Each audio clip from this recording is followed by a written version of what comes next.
Assalamualaikum warahmatullahi wabarakatuh. Innal hamdalillah nahmaduhu wa nasta'inuhu wa nastaghfiruh wa na'udzu billahi min syururi anfusina wa min sayyiati a'malina. Man yahdihillahu fala mudhillalah wa man yudlil fala hadiyalah. Asyhadu an la ilaha illallah wahdahu la syarikalah wa ashhadu anna Muhammadan abduhu wa rasuluh. Amma ba'd. Ma'asal muslimin, ikhwani fillah wa akhwati, bapak-bapak, ibu-ibu, saudara-saudariku rahimani wa rahimakumullah. Alhamdulillah, segala puji bagi Allah Subhanahu wa taala yang mempertemukan kita kembali dalam kajian kitab Min Bada'i Al-Qasas An-Nabawi As-Sahih, di antara kisah-kisah yang menakjubkan dari Nabi Sallallahu Alaihi Wasallam atau dari hadis yang sahih yang ditulis oleh Fadilatul Syekh Muhammad bin Jamil Zainu rahimahullah ta'ala. Semoga Allah Subhanahu Wa Ta'ala senantiasa memberikan kepada kita ilmu yang bermanfaat dan al-amal as-saleh. Kita sampai halaman 25, judul kisahnya Ashabul Ghar was Sakhrah, para penghuni gua dan batu yang besar. Kita baca hadisnya dari Abdullah bin Umar radhiyallahu anhuma, qala sami'tu Rasulullah sallallahu yaqul, aku mendengar Rasulullah sallallahu bersabda, intalaqa salasatu nafarin mimman kana qablakum, ada 3 orang pergi di zaman sebelum kalian, sebelum zaman umat Nabi Muhammad. Hatta awahumul mabit ila gharib, ketika malam tiba mereka pun bermalam di sebuah gua. Fadakhalu, mereka pun masuk ke dalam gua tersebut. Fanhadarat sakhratun minal jabal, tiba-tiba batu besar jatuh, fasaddat alaihimul ghar, dan menutupi mulut gua atau pintu gua. Faqalu, mereka pun berkata kepada sesama mereka sendiri, innahu la yunjikum min hadis sakhra illa an tad'u Allah ta'ala bisalih a'malikum. Sesungguhnya tidaklah kalian bisa selamat dari batu yang besar tersebut kecuali dengan kalian berdoa kepada Allah lewat perantara amal soleh kalian. Qala rajulun minhum, salah satu dari mereka pun berdoa dengan mengatakan, Allahumma kana li abawani syekhani kabiran, ya Allah, aku punya 2 orang tua yang sudah lanjut usia. Wa kuntu la aghbiqu ay uqaddim qablahuma ahlan wala malan, dan aku selalu mendahulukan mereka dalam memberikan harta, memberikan air susu.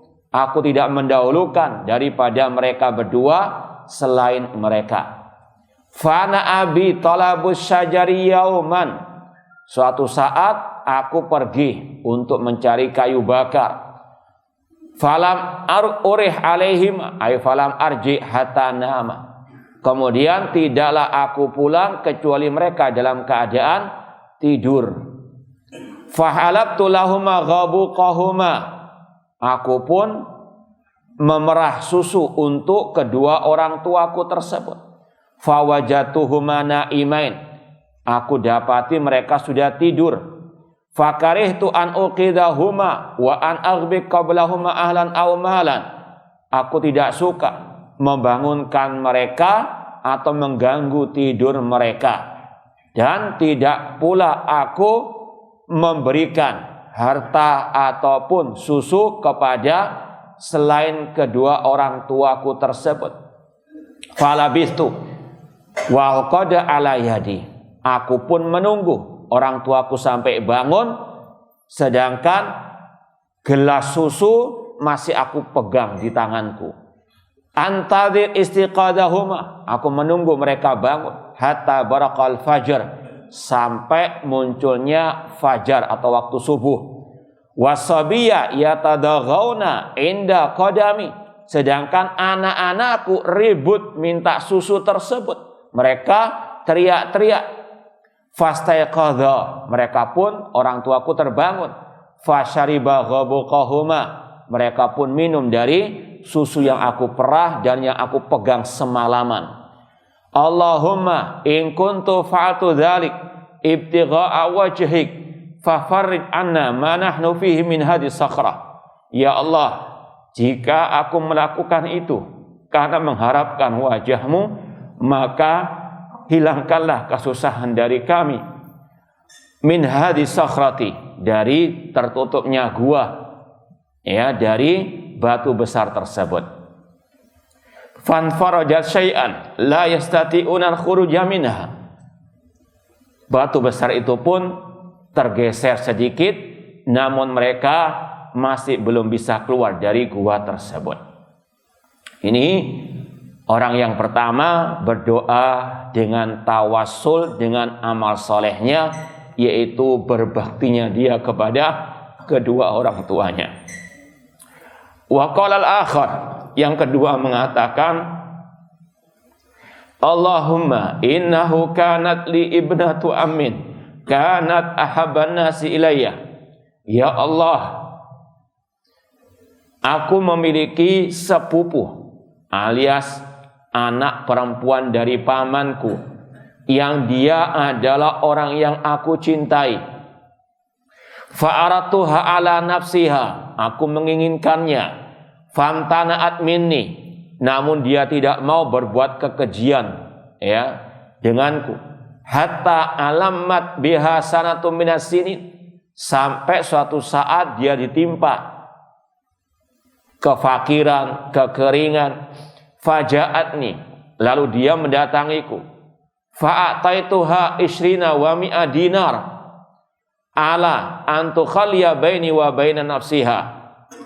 Lalu aku memberikan kepadanya uang emas, yaitu dinar, sebanyak 120 dinar, dengan syarat dia mau memberikan kehormatannya kepadaku. Fafa'alat, dia pun setuju. Hatta idza qadirtu 'alaiha qalat ittaqillah, ketika aku sudah menguasai dirinya, aku mau berbuat kekejian dengannya, dia pun berkata ittaqillah, bertakwalah kepada Allah. Wala tafuddal khatima illa bihaqqih, jangan, istilahnya, engkau menghilangkan keperawananku kecuali dengan haknya, ai dengan menikah syar'i. Fataharrajtu minal wuku 'alaiha, maka aku pun meninggalkan dirinya, tidak jadi berbuat kekejian dengannya. Fansaraftu anha wa hiya ahabbun nasi ilayya, aku meninggalkannya sedangkan dia adalah orang yang aku cintai. Wa taraktu dzahab alid ataituha, aku pun meninggalkan uang emas yang aku berikan kepadanya. Kemudian orang itu mengatakan, Allahumma in kuntu fa'atu dzalik ibtigha'a wajhik fafruj anna ma nahnu fi. Ya Allah, jika aku melakukan hal itu semuanya karena mengharapkan wajahmu, maka hilangkanlah kesusahan dariku. Fanfarajat as-sakhra ghaira annam la yastati'una al-khuruja minha. Batu besar itu pun tergeser, namun mereka masih belum bisa keluar dari gua tersebut. Orang yang ketiga berkata, Allahumma istajartu ujara. Ya Allah, aku dulu menyewa para tukang. Wa ataituhum ajrahum ghaira rajulin wahidin tarakalladzi lahu wa dhahab. Aku memberikan upah semua pegawaiku tukangku kecuali satu orang. Dia pergi tanpa mengambil upahnya. Fathammartu ay katsartu ajrahu hatta katrat minhum amwal. Aku pun mengembangkan harta dari upah pegawai tersebut sampai uang itu menjadi banyak, berkembang. Faja'ani ba'dahin, tiba-tiba suatu saat orang itu, tukangku itu datang kepadaku seraya berkata, ya Abdullah, addi ilayya ajri, berikan upahku yang dahulu. Fakultu, aku pun berkata, kullu ma tara min ajrika minal ibil wal baqar wal ghanam wal raqiq. Inilah hartamu semuanya, inilah upahmu semuanya, berupa unta, berupa sapi, kambing dan juga budak. Maka sang tukang mengatakan, ya Abdullah, la tastahzi bi, wahai bosku, wahai hamba Allah, jangan engkau mengejekku. Fakultu, aku pun berkata, inilah astahzi'u bika, aku tidak mengejekmu. Fa akhadahu kullahu fastaqahu falam yatruk minhu syai'an. Sang tukang atau pegawai itu pun mengambil semua harta yang telah dikembangkan oleh tuan ataupun bosnya. Kemudian orang ketiga ini berkata, Allahumma fa in kuntu fa'tu dzalik ibtigha'a wajhik fafrid anna ma nahnu fi. Ya Allah, jika aku melakukan hak itu semuanya karena mengharapkan wajahmu, maka hilangkanlah kesusahan dari kami. Fan farajatis sakhra, gua tersebut pun terbuka dan mereka pun kharaju yamsun, mereka pun berhasil keluar dari gua tersebut. Ini kisah ada dalam Sahih Bukhari dan Sahih Muslim.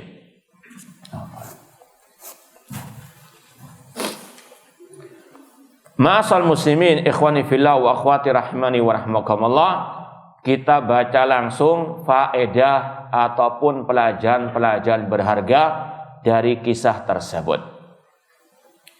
Yang pertama, Allah berfirman, ya ayyuhalladzina amanu taqullaha wabtaghu ilaihil wasilata. Wahai orang-orang yang beriman, bertakwalah kepada Allah dan carilah perantara kepada Allah.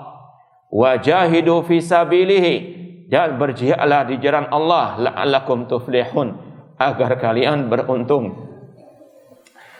Qala Qatadah, berkata Qatadah, seorang ulama tabi'in, beliau mengatakan tentang ayat tadi, makna carilah perantara kepada Allah, yaitu taqarrabu ilaihi bi ta'atih, dekatkanlah diri kalian kepada Allah dengan mentaati Allah.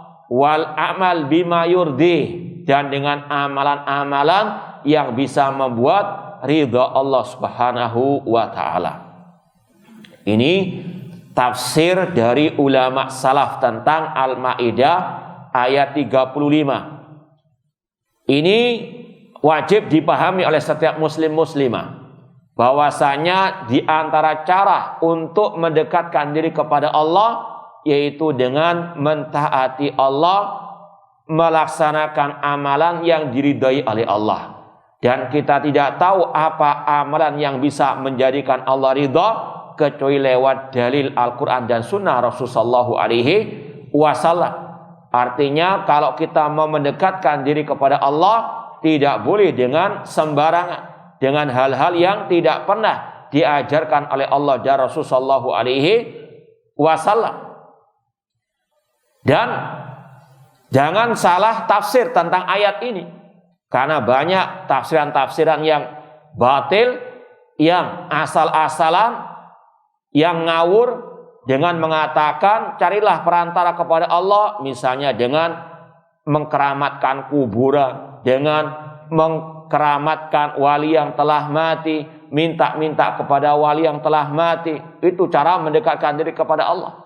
Ini sekali lagi adalah tafsir yang batil, yang tidak pernah diajarkan oleh Rasul, para sahabat ataupun para salafu as-saleh. Carilah perantara kepada Allah, yaitu tadi tafsirnya dengan al-amal as-saleh, dengan mentaati Allah, ikhlas karena Allah, dan ittiba'us sunnah, mengikuti sunnah Rasulullah SAW. Makanya ada ungkapan dari ulama salaf, mazada rajulun bid'atan illa zada minallahi bu'dan. Tidaklah orang itu bersemangat melakukan hal-hal yang tidak pernah diajarkan oleh Rasul SAW dalam masalah agama ini, kecuali akan semakin menambah jauh dari Allah. Kalau orang itu mengamalkan amalan-amalan yang tidak pernah diajarkan oleh Rasul dalam urusan agama, maka itu bukan semakin mendekatkan diri kepada Allah, malah menjauhkan diri dari Allah Subhanahu wa taala. Maka sekali lagi pahami ayat ini dengan tafsiran para ulama as-salaf, juga tafsir-tafsir yang lain. Cuma di sini ditekankan waqtahu ilail wasilah, carilah perantara kepada Allah dengan al-amal as-saleh yang ikhlas dan mengikuti ajaran Rasulullah sallallahu alaihi wasallam. Kemudian kata Asy-Syaikh, al-a'malus salihah waqtar raqa yastafidu minhal insan waqta syiddah. Kalau orang itu ketika dalam keadaan senang banyak beramal saleh, maka dia akan banyak mengambil faedah dari amal saleh tersebut ketika susah. Dalilnya sabda Rasul, ihfadillah yahfadka, jagalah Allah, Allah pasti menjagamu. Ihfadillah tajidhu tujahak, jagalah Allah, Allah akan senantiasa ada di hadapanmu. Ta'arraf ilallah fir raqa ya'rifka fisyiddah, kenali Allah ketika senang, Allah mengenalimu di kala susah. Sekali lagi Rasul SAW bersabda, kenalilah Allah, mendekatlah kepada Allah, beribadalah kepada Allah di kala senang, Allah akan membantumu, menolongmu di kala susah. Semoga Allah senantiasa memberikan pertolongan kepada kita di kala susah maupun senang. Yang kedua, di antara faedah hadis tadi, yajib alal muslim al yalja ilallah wahdahu daiman biddu'a. Seorang muslim wajib senantiasa mendekatkan diri kepada Allah, wajib untuk berlindung kepada Allah, dengan diantaranya banyak-banyak berdoa kepada Allah Subhanahu wa taala, wa khassa inda nuzul syada'id, terlebih dikala mendapatkan banyak kesusahan. Ma'asal muslimin, ikhwani fillah wa akhwati rahimani wa rahmakumullah, Allah berfirman, wala taj'u min dunillahi ma la yanfa'uka wa la yadurruk fa in fa'alta fa innaka idza minadh dhalimin. Jangan engkau berdoa kepada selain Allah yang tidak bisa mendatangkan manfaat ataupun madarat, dan jika engkau melakukan hal tersebut, berdoa kepada selain Allah, maka engkau termasuk orang zalim, yaitu orang musyrikin. Kata Syekh, wa minasyirkil akbar du'aul amwat awil ghaibin. Di antara syirik yang besar, minta-minta ataupun berdoa kepada yang telah mati atau kepada orang yang masih hidup namun kita tidak bisa komunikasi dengannya. Misal ada orang timpa musibah di lautan, kemudian teriak-teriak berdoa, wahai wali fulan, tolonglah diriku, dengan keyakinan wali fulan itu tahu yang gaib. Naudzubillah min dzalik. Ini syirik akbar. Ini adalah yang paling dilarang oleh Allah Subhanahu wa taala. Inna syirka la dzulmun azim. Dan wajib kita yakini, wa iyam saskallahu bidzurrin fala kashifa illa huwa. Apabila Allah menimpakan musibah, tidak ada yang bisa mengentasnya kecuali Allah Subhanahu wa taala. Sekali lagi, setiap muslim muslimah kewajibannya selalu menggantungkan hatinya kepada Allah Subhanahu wa taala di kala susah maupun senang. Sekali lagi, tidak ada yang bisa menolak bala, tidak ada yang bisa mengentaskan musibah kecuali Allah Subhanahu wa taala. Iyyaka na'budu wa iyyaka nasta'in. Yang ketiga, masyru'iyatut tawassul ilallah bil a'mali shalihah. Disyariatkan bertawassul kepada Allah dengan amal saleh ketika berdoa kepada Allah. Kata para ulama, berdasarkan dalil Al-Quran dan Sunnah Rasulullah SAW, tawassul kepada Allah ketika doa itu ada 3 macam yang disyariatkan, yaitu dengan Asmaul Husna. Allah berfirman, walillahil asmaul husna fad'uhu biha. Allah memiliki nama-nama yang baik, maka berdoalah dengan menyebut nama Allah tersebut. Misalnya kita minta rezeki kepada Allah, minta dengan menyebut nama Allah, ya Razzaq, wahai zat yang memberikan rezeki. Kalau kita minta kepada Allah, minta dengan misalnya nama Allah Al-Hayyul Qayyum, yang kata Rasul, jika kita memohon kepada Allah dengan memanggil namanya Hayyul Qayyum tersebut, insya Allah akan dikabulkan oleh Allah Subhanahu wa Ta'ala. Kita minta rahmat Allah, sebut nama Allah, ya Rahman, wahai zat yang maha penyayang, irhamna, rahmatilah kami. Kalau kita mau kesembuhan, memakai nama Allah, ya Syafi, isfini, ya Allah yang maha menyembuhkan, isfini, sembuhkanlah diriku. Kita minta ilmu, sebut nama Allah, ya Alim. Maka ini sekali lagi salah satu tawasul dengan menyebut al-asma'u al-husna, nama-nama Allah yang paling indah. Kemudian yang kedua, tawasul dengan amal soleh. Dalilnya tadi hadis para penghuni gua yang meminta kepada Allah untuk dikeluarkan dari gua tersebut dengan amal soleh mereka, berbakti mereka dengan orang tua mereka, amanah yang dilaksanakan, kemudian juga menjaga kehormatan dan seterusnya. Yang ketiga, tawasul dengan doa orang yang soleh yang masih hidup, yang intinya kita bisa berkomunikasi entah secara langsung atau mungkin lewat sekarang mungkin SMS ataupun WA. Ya, misalnya wahai ustadz atau wahai fulan yang kita tahu di atas akidah yang benar, di atas ittiba'us sunnah. Wahai fulan, wahai ustadz misalnya, tolong doakan saya, tolong doakan anak saya dan seterusnya. Tidak ada masalah selama dia masih hidup dan sekali lagi kita bisa berkomunikasi dengannya. Sebagaimana kisah dahulu para sahabat, orang Arab Badui pernah datang kepada Rasul, minta doa kepada Rasul ketika Rasul masih hidup. Kisahnya masyhur, orang Arab Badui datang ke masjid, Rasul sedang khutbah.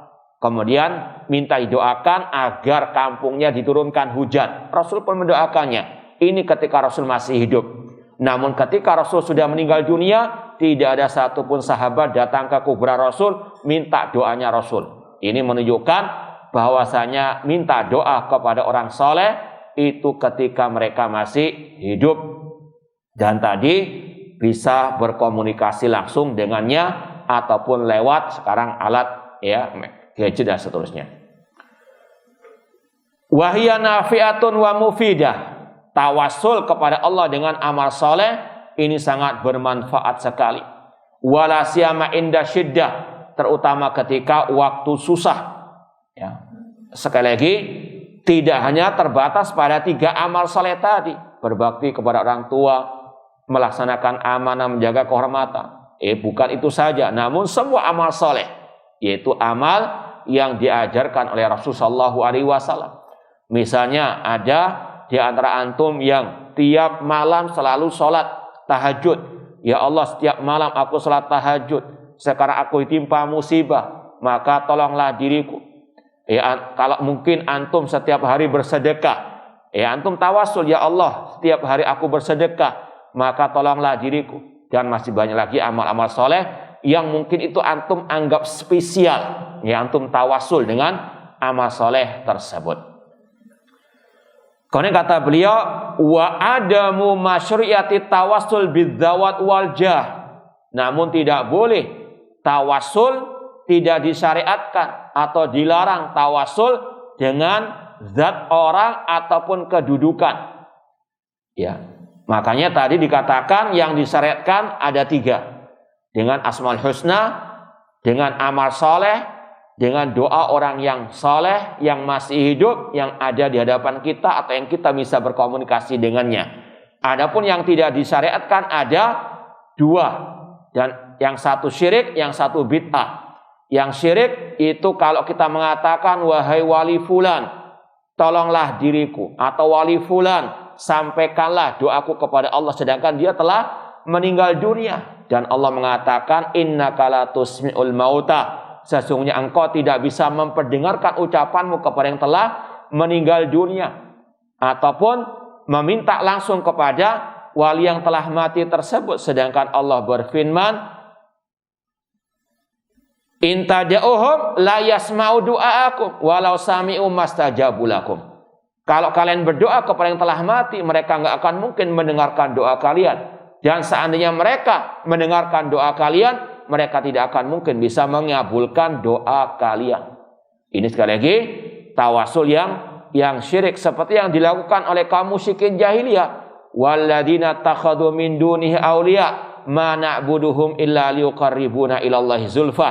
Dan orang-orang yang menjadikan sekutu-sekutu bagi Allah, mereka mengatakan kami tidak beribadah kepada yang mati tersebut, namun mereka hanya perantara untuk mendekatkan kami kepada Allah dengan sedekat-dekatnya.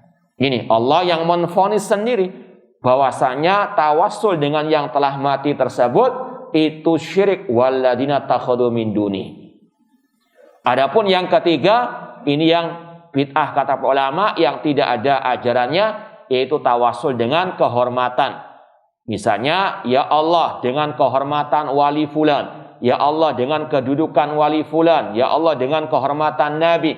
Ini dikatakan bid'ah, tidak ada ajarannya, karena Rasul nggak pernah mengajarkan dalam doa satupun tawassul dengan kehormatan tersebut. Dalam hadis yang sahih tentunya. Demikian pula para sahabat tidak pernah berdoa dengan apa? Menyebut kehormatan Nabi Shallallahu Alaihi Wasallam. Padahal mereka adalah orang yang paling cinta kepada Nabi Shallallahu Alaihi Wasallam. Maka mereka, contoh di zaman Al Khalifatul Rasyid Umar bin Khattab, dikala ditimpa paceklik kemarau panjang, mereka tidak datang ke kuburan Nabi, mereka tidak meminta kepada Allah dengan kehormatan Nabi, namun mereka mendatangi paman Rasul yang masih hidup pada waktu itu, yaitu Al-Abbas bin Abdul Muttalib, untuk beliau berdoa kepada Allah. Ini tawasulnya para sahabat dikala susah, dikala paceklik, tidak dengan meminta doa Rasul yang sudah meninggal dunia, tidak pula menyebut kehormatan Nabi, namun mereka mendatangi orang soleh pada waktu itu, yaitu pamannya Rasul yang masih hidup, Al-Abbas bin Abdul Muttalib, untuk berdoa kepada Allah. Jadi itu hukum-hukum tawasul secara global, secara ringkas. Yang keempat, hubbullah muqaddamun ala hubbi ma tahwan nufus minasyahawat. Wajibnya mendahulukan cinta kepada Allah dibandingkan cinta hawa nafsu. Seperti tadi, orang kedua meninggalkan perbuatan keji karena lebih takut kepada Allah, lebih mencintai Allah Subhanahu wa taala daripada nafsu syahwatnya. Dan faedahnya tadi, ketika dalam keadaan senang, dalam keadaan banyak kenikmatan, ingat kepada Allah, maka ketika susah Allah menolongnya. Yang kelima, man taraka zina wal fujur khaufan minal maula najjahullah minal balwa. Barang siapa meninggalkan perzinahan, perbuatan keji karena takut kepada Allah, maka Allah menyelamatkannya dari musibah. Bahkan dalam hadis yang masyhur dalam Sahih Bukhari, sab'atun yudhilluhumullahu fi dhilli yauma la dhilla illa dhilluh. Ada 7 golongan manusia yang Allah naungi di hari yang tidak ada naungan pada waktu itu. Semoga Allah menjadikan kita termasuk yang dinaungi pada hari kiamat kelak. Di antaranya, rajulun da'athu imra'atun datu mansibin wa jamal. Ada seseorang yang diajak berzina dengan seorang perempuan yang cantik, yang memiliki kedudukan, namun dia mengatakan ini akhafullah, sesungguhnya aku takut kepada Allah. Ini keistimewaan orang-orang yang meninggalkan maksiat karena takut kepada azab Allah Subhanahu wa taala. Yang keenam, man hafidha huquqal ummal hafidallahu waqta syiddah. Barang siapa yang menjaga hak para pegawainya, para tukangnya, Allah akan menjaganya dikala susah. Maka ma'asal muslimin, ketika kita senang, jangan enak-enak, ingat kepada Allah. Ingat bahwasanya kita tidak selalu dalam keadaan enak, tidak selalu dalam keadaan senang. Ada waktu susah, roda dunia terus berputar. Kata Allah, watilkal ayyam nudawiluha bainan nas. Itulah hari-hari yang Allah putarkan di antara kalian. kadang di atas, kadang di bawah. Kalau sedang di atas, ingat yang di bawah. Bahwasanya kita mungkin juga bisa di bawah tersebut. Maka jangan semena-mena. Maka hati-hati. Sekali lagi, ingat ketika kita senang, kalau kita berbuat baik, dalam keadaan susah, Allah akan menolong kita. Ya, semoga sekali lagi Allah menghilangkan kesusahan dari kita semuanya dan memberikan kepada kita kenikmatan-kenikmatannya fid dunya wal akhirah. Wa najjahu minal mihna, dan Allah akan menyelamatkannya dari segala bentuk musibah. Yang ketujuh, ad-du'a ilallah ma'at tawassul bil amalis saleh yufattid as-sukhur wa yufarrijul kurub. Berdoa kepada Allah dengan tawassul dengan amal saleh, ini bisa membukakan pintu gua dan menghilangkan kesusahan. Sekali lagi, tidak ada yang bisa menghilangkan kesusahan kecuali Allah. Wa iyam saskallahu bidurrin fala kashifalahu illa huwa. Maka minta kepada Allah, berlindung kepada Allah, tawakal kepada Allah. Jangan minta kepada selain Allah, jangan minta kepada para malaikat, kepada para nabi, kepada para wali. Ingat sekali lagi, yang hanya bisa menghilangkan kesusahan hanyalah Allah. Rasul saja ketika ditimpa kesedihan minta tolong kepada Allah. Ketika Rasul dalam keadaan darurat istighosah kepada Allah. Maka kalau susah, jangan minta kepada Rasul. Ketika susah, jangan meyakini Rasul bisa menghilangkan kesusahan. Tidak. Rasul sekali lagi ketika susah pun mintanya kepada Allah.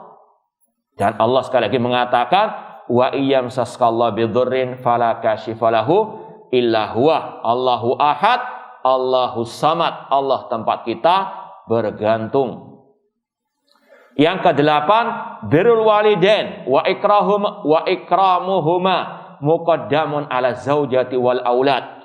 Ini bagi laki-laki, bagi suami, kepala rumah tangga, berbakti kepada kedua orang tuanya, menghormati ke orang tuanya, itu didahulukan dibandingkan anak dan istrinya.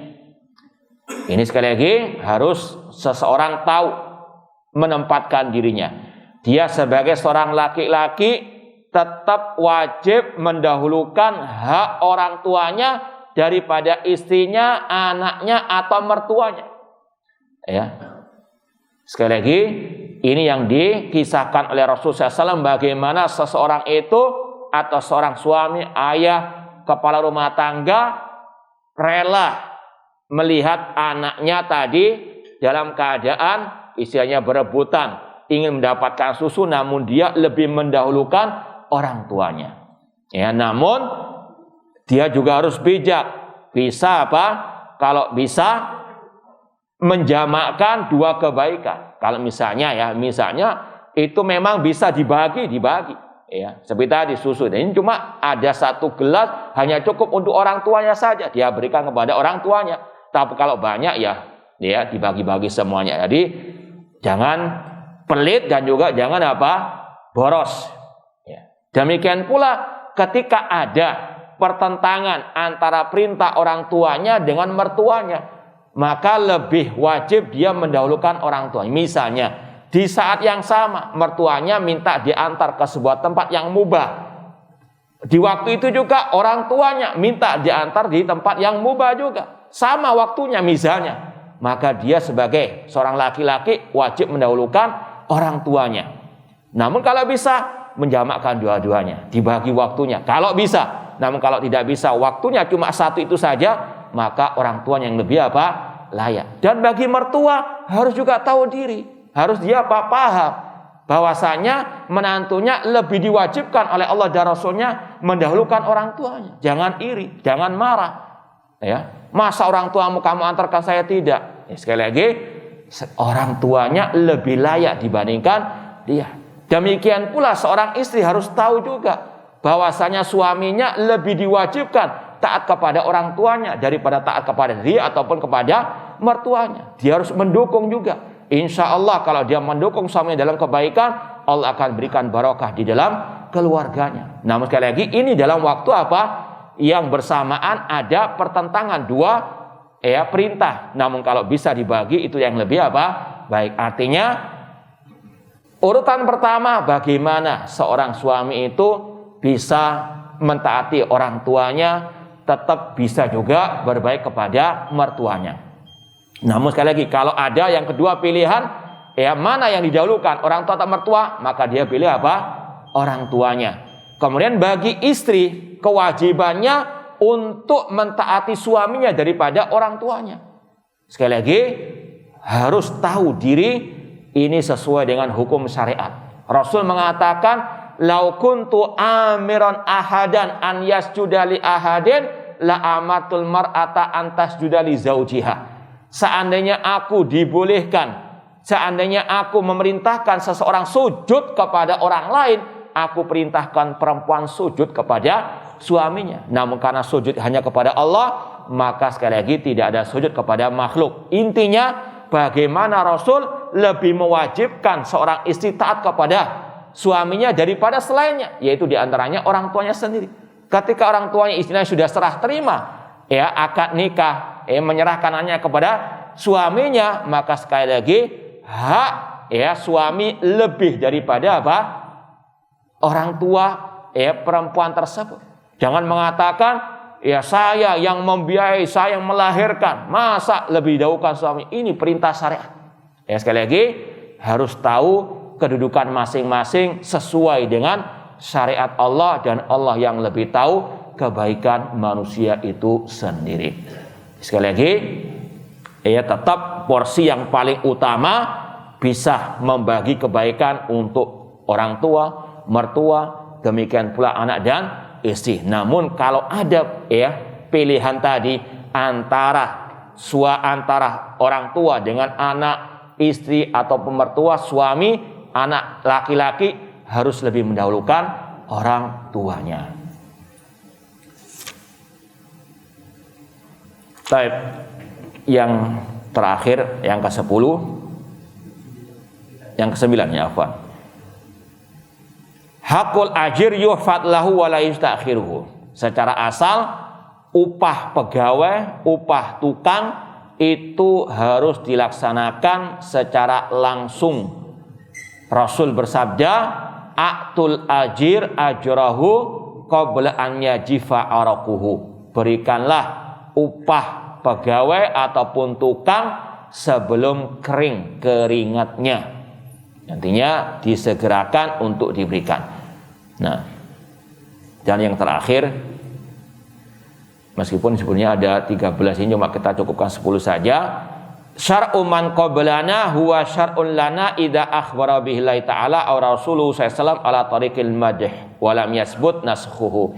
Syariat orang-orang sebelum kita itu juga disyariatkan kepada kita kalau memang itu direkomendasi oleh Allah dan Rasul sallallahu alaihi wasallam dan tidak ada yang menghapusnya. Seperti tadi, syariat berbakti, syariat kemudian juga melaksanakan amanah, dan juga syariat menjaga kehormatan. Itu semuanya diceritakan oleh Rasul dari orang-orang sebelum kita, dan itu dianjurkan di syariat mereka, dan juga ditegaskan oleh Rasul, itu juga dianjurkan. Ini juga sekali lagi kaidah ulama, syariat orang-orang sebelum kita itu juga disyariatkan kepada kita selama tidak dihapus dan selama itu ada rekomendasi dari Allah dan Rasulnya sallallahu alaihi wasallam. Ini yang bisa kita sampaikan, kurang lebihnya mohon maaf. Kalau mungkin ada 1-2 pertanyaan silahkan sebelum kita tutup. Iya silakan Pak.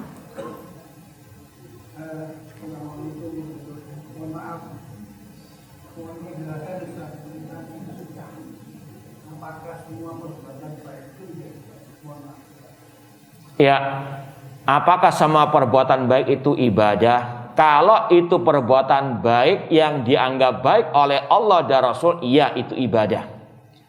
Tapi nggak semua perbuatan baik yang dianggap baik oleh manusia itu sebagai apa? Ibadah. Contoh tadi, orang menganggap baik tawasul kepada orang yang telah mati, menganggap, wah kalau saya berdoa langsung kepada Allah nggak diterima karena saya orang yang kotor, penuh dengan dosa, maka saya cari perantara orang yang suci, orang yang bersih, yaitu diantara mereka katanya para wali yang telah mati. maka minta kepada wali-wali tersebut dengan mengatakan, ya wali fulan, sampaikan doaku kepada Allah. Ini dianggap baik oleh sebagian orang, tapi ya Allah menganggap itu sebagai perbuatan syirik. Walladzina takhadu min dunihi auliya wa ya'buduna min dunillah ma la yadurrum wa la yanfa'uhum wa yaquluna haula'i syufa'auna indallah. Orang-orang yang beribadah kepada selain Allah yang tidak bisa mendatangkan manfaat dan madarat, mereka mengatakan orang yang kami ibadah itu sebagai pemberi syafaat kami di sisi Allah. Namun Allah menvonisnya syirik, beribadah kepada selain Allah. Contoh yang lain, kelompok teroris, mereka menganggap ngebom tempat-tempat orang kafir ataupun yang dianggap kafir orang mereka dari kaum muslimin, itu mereka anggap apa? Baik. Namun Allah berfirman dalam surat Al-Kahfi 103 sampai 104, "Qul hal nunabbi'ukum bil akhsarina a'mala alladzina dhalla sa'yuhum fil hayati dunya wa hum yahsabuna annahum yuhsinuna sun'ah." Katakanlah, apakah kami akan memberitahukan kepada kalian orang yang paling merugi amal ibadahnya, yaitu orang-orang yang sesat dalam kehidupan dunia, namun mereka menganggap telah berbuat baik atau telah berbuat yang sebaik-baiknya. Na'udzubillahi min dzalik. Yang terakhir kalau mungkin ada. Ya, silakan. Iya, selama kita menganggap orang tua itu ya istilahnya di antara yang soleh, ya. Yang kedua, jangan sampai orang tua na'udzubillahi min dzalik berdoanya kepada yang selain Allah, ya. Maka nggak boleh doakan. Padahal kita tahu orang tua itu sukanya doa kepada selain Allah, kepada wali yang telah mati ataupun kepada yang selain Allah, ya. Namun kalau dia muslim, ya, sebagaimana doa orang tua secara umum itu insya Allah makbul, apalagi orang tua tersebut soleh, maka tidak ada masalah. Nah, baik. Tadi kan disebutkan, Pak. Iya, amal yang soleh. Ya, jangan amalan orang lain, nggak boleh. Ya Allah, dia banyak salat tahajud. Kemudian tolonglah aku, ya keliru. Baik, wallahu a'lam, kurang lebihnya mohon maaf. Wa jazakumullahu khairan atas perhatiannya, wa barakallahu fikum. Aqulu qouli hadza wa akhiru da'wana anil hamdulillahi rabbil alamin. Wassalamualaikum warahmatullahi wabarakatuh.